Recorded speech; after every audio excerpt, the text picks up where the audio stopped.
Nicholas II was a weak man, easily persuaded and guided by those around him. However, being an autocratic monarchy meant he is solely to blame in the eyes of the public.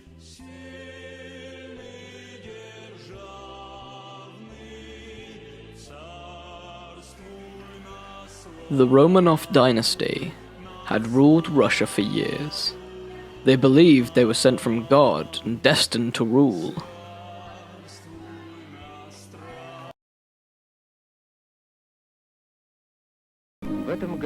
But constant food shortages and war bankrupted the country and pushed the masses to revolt against the Tsar.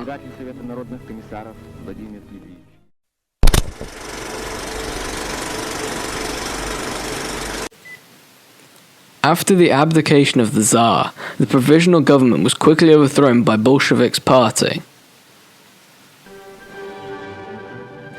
Lenin, the leader of the party, quickly rose to power, promising democracy in response to the Russian Civil War. To create stability, he unleashed the Red Terror. To keep the home front stable, this branded people who aren't loyal to him as traitors. During his reign, the country went through an awful famine, mass inflation, and an embarrassing deal with Germany to stop Russia's involvement in World War I.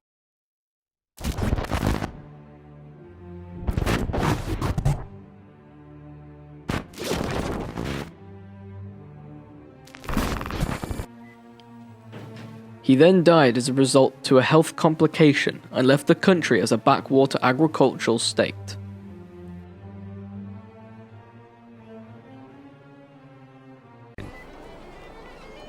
The death of Lenin left questions to who would be his successor. Trotsky, the hero of the Civil War? No. Stalin, the general secretary, gave him the wrong date of the funeral to discredit him in the eyes of the party.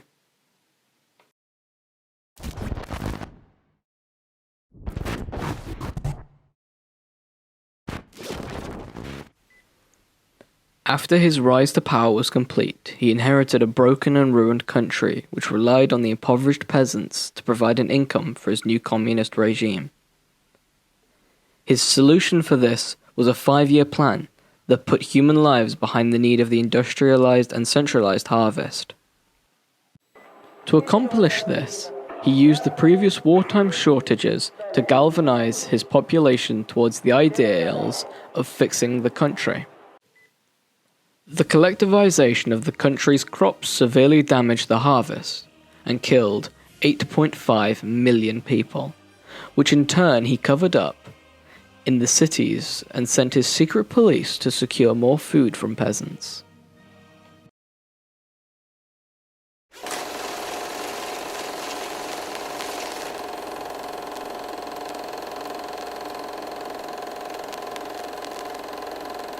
Before World War II started, Stalin began the Great Purge.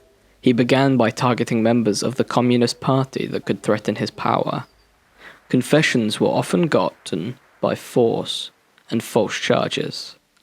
During this time, 750,000 people were executed, as well as over 1 million were sent to the Gulag. The purpose of the Great Purge was to maintain his authority, due to people in the 30s beginning to question his authority.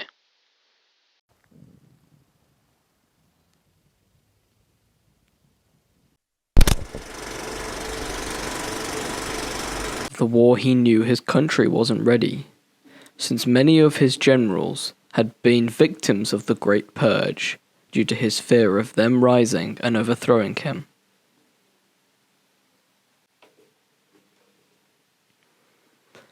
After being defeated in the early battles of the invasion, he suffered a nervous breakdown